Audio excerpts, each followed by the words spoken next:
evolving slowly every 10 years, which is why you have an influx. People are saying, well, no, it's the information that's out there. When we were kids, we didn't have TVs, and I had all that shit growing up. I had TVs, I had books, I had all this same shit. I had schools. My mom didn't talk to me Google Gaga, but in the same breath, these kids are smarter. Why? Because they're evolving. It's not in the fucking food. It's not none of that shit. We are evolving as a species, and it happens the same way the duck-billed platypus evolved, and he has webbed feet. The same way alligators evolve and crocodiles evolve. The same way all these animals evolve over these years, and they find a certain state, and then they stay there. We are evolving because our environment is constantly evolving. Nothing is the same around us as it was 20 years ago. I said this the other day. It's sad when you can go to Dallas right now, and the heat there is completely different. And people say, well, it's Dallas. No, that's not what it is. Dallas has almost absolutely no trees, almost absolutely no land that is free. Trees cool the air down. They actually cool the air down. You can have 100 degrees in Michigan, 100 degrees in Atlanta, and 100 degrees in Dallas, and 100 degrees in New Orleans. And I guarantee you the worst is probably Dallas. But it's dry sand out there. No, it's not. It's complete city and asphalt. Dallas is complete city. There is no land. Well, the asphalt does hold heat. Exactly. It does hold heat. And that's the sad part about it. Dallas is going to be one of the first places I believe that will be destroyed. When it comes time to come time. I really believe that. This place is the worst place ever as far as the air quality is the worst, the land quality is the worst. It's horrible. And then I say you go to New Orleans, it's even worse. You almost can't fucking breathe because it's so humid. And I mean, it's horrible. When you walk in Dallas, you literally can feel the air when you move your hands through it. The humidity is that thick. Yeah. I mean, and when you inhale, you can feel that shit in your lungs. You feel heat in your lungs. You feel it. And I mean, when you go outside, if you have a white T-shirt, it is literally filthy within an hour or two from the air. You have these different places that are like that. And these are different people that believe different things.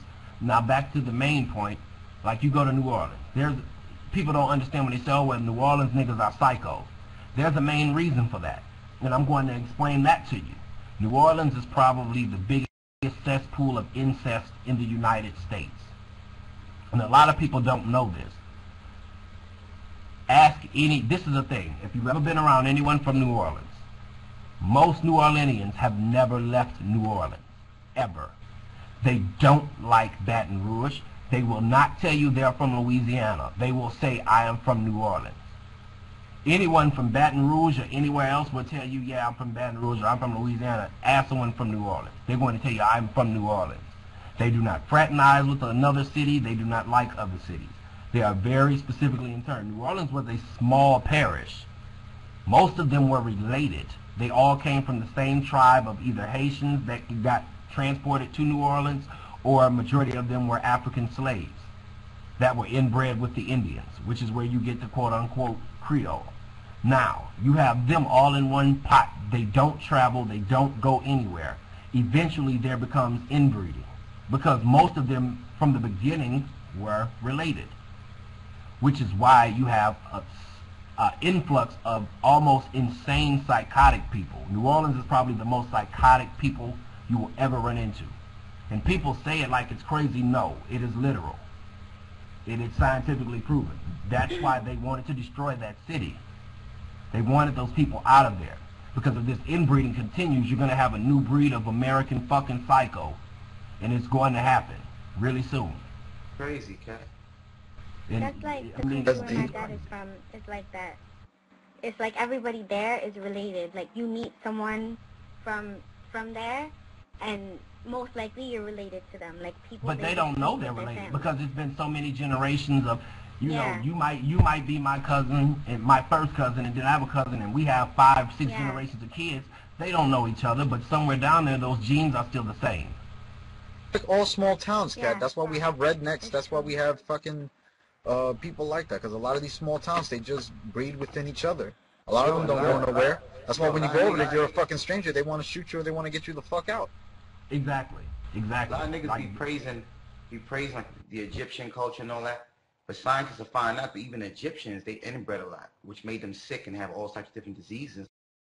So as intelligent as they were with the pyramids and the extraterrestrial contact, they still had their faults. Like they didn't understand that if you sleep with your sister, your son might be born with 5 feet. You know what I'm saying? Or whatever. It's like same thing. If I'm right, I'm correct, what wasn't it Tutankhamun who slept with his sister? I believe, and one of them was his actual queen. They were brother and sister, and they were king and queen. Which one was that? In Egyptian, there were two brothers. There was a brother and sister that were king and queen, and they actually had a child together. Well, I tell you this: the Sumerian culture, that's where the Egyptians got their stories and their analogs from, or their chronology of their history from. It came from Sumeria. But the brother and sister, they would have twins. So like your Adam and Eve story, when they had Cain and Abel, what the Bible doesn't tell you is Cain and Abel come from two other cats. I can't even think of their names, but the two other cats were from Sumeria or Sumar, and they had twins. So like, I would have I'm sorry. If you attempt to cam up, please don't cam up on some bullshit. Please have your shit work in order. You know what I mean? Well, my mic fucked. No, not you. Somebody just cammed up with a fucked up mic, and you know what I mean? Sorry. Hey, can y'all? Am I too loud or what? Let me know. No, you good right now. I was just talking about the person who cammed up, but go ahead. But no, I can't even think of their names right now because it's been a minute since I studied it. But it was two offspring who were twin. They had twins. I actually took my hand off to push the talk. But Cain and Abel had twins. So Cain's twin was a female, and Cain's twin, the female, she bred with Abel, and it was vice versa. You see what I'm saying? They kept it within the family structure. We can talk about this later, but I can't even remember it. Cain's sister was a Clemia. She was the Clemiites, which was the strong females. Abel was a recessive male. Then Abel's sister was the recessive female, and Cain was the aggressive male. Those were Yep. But they interbred within their own seed. That's why it was laws in the Old Testament: don't go outside your tribe. That's why they did that. But you know what, though? Even within that law, scientifically, that's not healthy. Yeah, I mean, what was the name of the guy whose two daughters got him drunk and then had sex with him because the town was, the city was destroyed? Moab, the Moabites. The Moabites. The one whose wife turned to salt when she stared back at the city. The kids that came from that union were called the Moabites, which means of our father, Moab. You know okay, yeah. They because the two girls they thought they were the last two women on earth, and he was the last man, so they had sex with their father, and they try to breed a new form of people. Some crazy stories in the Bible if you really look at that shit. Yeah, man, there's a lot of crazy stories. Homosexuality, you know what I'm saying? All sorts of that shit in the Bible. Hey, back for a second on the language. But if you go back to Aramaic and you look up the term for God that's been translated as God for English, the word is Elohim. I think it's spelled Elohim or Elohim. But it was a plural word. That's why when you read in Genesis where God was like having a discussion with himself, he wasn't talking to himself. He was talking to other beings who were considered gods. They were responsible for our creation here. That's why that story doesn't make any sense, where it looks like God is contradicting themselves. But they won't tell you that in the church. You know, some religions like Jehovah's Witnesses have touched upon it. But when you go down that path, and you got to ask more questions. If God's not singular, who were these people? They were actually just physical people. You know how they know they were physical? Because when the angels visited Abraham at the tent, there was 3 of them, and they drank wine and ate bread. They were people. They were physical. They were just more spiritual than you or me, and they were responsible for us being here.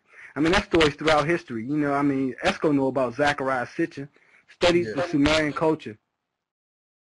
Go ahead, folks. I can't hear you, bro. Let me refresh.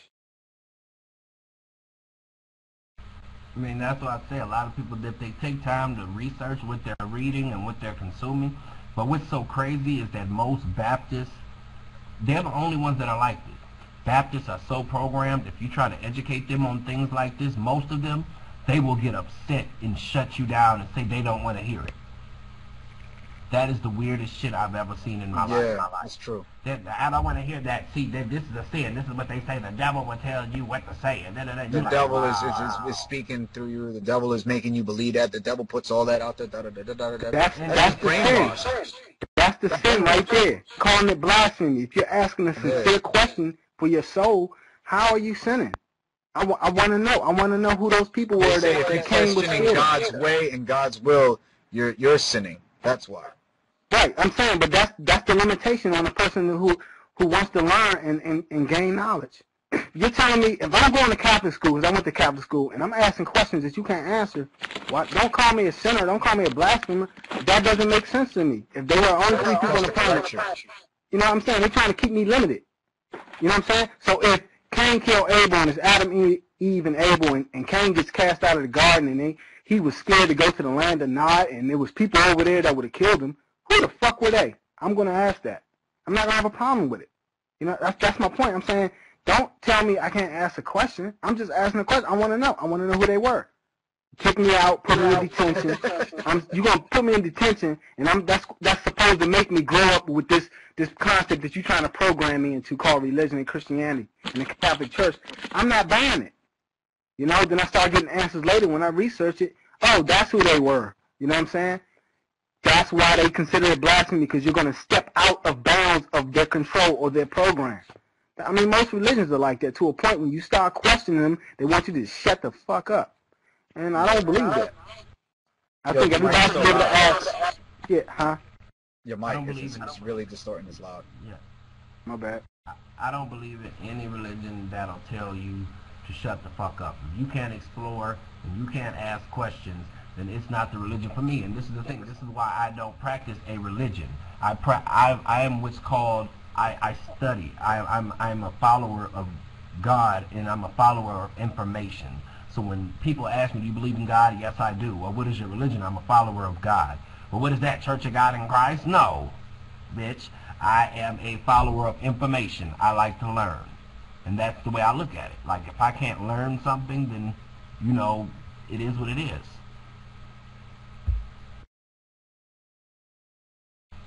I'll be damned if I stoop down to your level just to appease you. No.